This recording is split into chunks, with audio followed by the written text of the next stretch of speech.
Welcome to BLN క్రమం ప్రభుత్వము నిన్నటి నుంచి వారం రోజుల పాటు ఈరోజు వర్షాకాలం నీరు రావడం వల్ల విషజ్వరాలు సోకేటువంటి ప్రమాదం ఉంది కనుక ప్రతి ఒక్క ఏ వాడలైతే ఉంటున్నారో ఆ వాడలో నివసించేటువంటి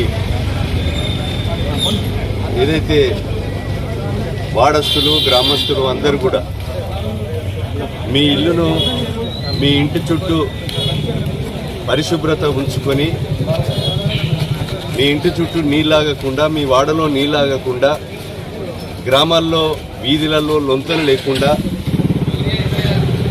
ఏదైతే దోమలు ఈగలతో మలేరియా విషజ్వరాలు సోకి డెంగ్యూ జ్వరాలు వచ్చేటువంటి ప్రమాదం ఉంది కనుక ముందు జాగ్రత్తగా మనం యొక్క ఇంటి చుట్టూ వాడ గ్రామంలో శుభ్రంగా ఉంచుకోవాల్సినటువంటి అవసరం ఉంది. దీన్ని ప్రభుత్వం కూడా వారం రోజుల పాటు ఈ కార్యక్రమం పెట్టడం జరిగింది. పెట్టడమే కాదు, ప్రజాప్రతినిధులు మాజీ వార్డు మెంబర్లు కానీ మాజీ సర్పంచులు కానీ మాజీ ఎంపీటీసీలు కానీ మాజీ ఎంపీపీలు మాజీ జెడ్పీటీసీలు సింగిల్ విండో చైర్మన్లు ప్రజాప్రతినిధులు సోషల్ వర్కర్సు యువత మీ ఇంటి చుట్టూ ప్రతి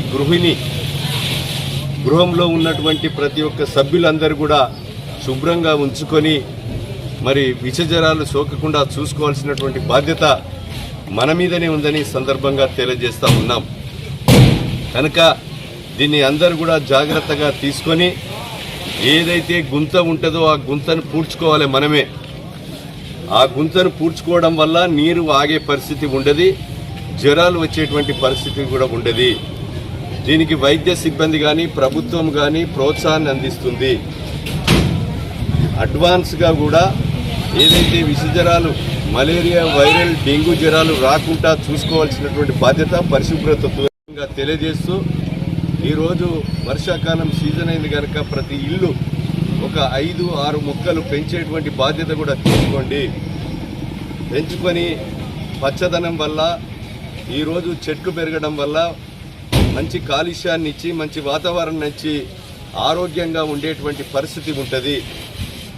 చెట్లను కూడా ఉచితంగా ఫారెస్ట్ డిపార్ట్మెంట్ కానీ అదేవిధంగా నర్సరీల నుంచి ఈరోజు మండల్ పరిషత్ కానీ ఈరోజు ఇంకా చెట్లు కావాలంటే సింగరేణి కూడా ఎన్ని చెట్లు కావాలంటే అన్ని ఇవ్వడానికి మేము ప్రభుత్వం సిద్ధంగా ఉంది. ఆ చెట్లనన్నీ కూడా మీ ఇంటికి 4-5 చెట్లు పెంచుకునేటువంటి బాధ్యత తీసుకొని పచ్చదనము పాటించి పరిశుభ్రతతో ఉండే విధంగా చర్యలు చేపట్టాలని శాంపేట మండలంలోని భూపాలపల్లి నియోజకవర్గంలోని అదేవిధంగా 185 గ్రామ పంచాయతీ పరిధిలో ఉన్నటువంటి మరి అదేవిధంగా 80,000 ఇండ్ల రాష్ట్ర వ్యాప్తంగా కూడా ఘనంగా ప్రభుత్వ పరంగా ఈరోజు అన్ని కార్యాలయాల్లో వారి స్టాచ్యూల దగ్గర కూడా ప్రతి గ్రామంలో కూడా ప్రభుత్వ పరంగా నిర్వహించుకోవడం జరుగుతూ ఉంది. అంబేద్కర్ రాసిన రాజ్యాంగం ఆర్టికల్ 3 ప్రకారంగా ఏదైతే జయశంకర్ సార్ ఈ తెలంగాణ రాష్ట్ర ప్రజల ఆకాంక్షను వారి యొక్క సిద్ధాంతాలను వారి యొక్క ఆశయాలను అమలు చేసే విధంగా ఈరోజు ఆంధ్ర రాష్ట్రంలో కాంగ్రెస్ పార్టీ నష్టపోతుందని తెలిసిన ఈరోజు అంబేద్కర్ రాసిన రాజ్యాంగ ఆర్టికల్ 3 ప్రకారంగా ప్రొఫెసర్ జయశంకర్ ఆశయం కొరకు 1200 మంది బిడ్డల ప్రాణ త్యాగాన్ని చూసి శ్రీమతి సోనియా గాంధీ తెలంగాణ రాష్ట్రం ఏర్పాటు చేయడం జరిగింది. ఏదైతే కలలుగని ప్రొఫెసర్ జయశంకర్ గారు ఆశయాలు ఉన్నాయో వారి ఆశయాలను వారి సిద్ధాంతాలను ఈ రాష్ట్ర ప్రభుత్వం తూచా తప్పకుండా అమలు చేయడం జరుగుతుంది. తెలంగాణ రాష్ట్రం కొరకు పోరాడినటువంటి బిడ్డల మీద పెట్టిన కేసులన్నీ కూడా రాబోయే రోజుల్లో ఎత్తివేస్తాం. అదేవిధంగా తెలంగాణ రాష్ట్రం కొరకు ఉద్యమాలు చేసి జైలుకు పోయి వచ్చిన వాళ్ళందరికీ కూడా ఇంటి స్థలం ఇవ్వడం జరుగుతుంది, ఇందిరమ్మ ఇల్లు కట్టించడం కూడా జరుగుతుందని సందర్భంగా తెలియజేస్తున్నాం. కానీ ప్రొఫెసర్ జయశంకర్ ఆశయాలను ఈ ప్రభుత్వం తూచా తప్పకుండా అమలు చేయడమే కాకుండా వారి ఆశయాలను కొనసాగిస్తాం.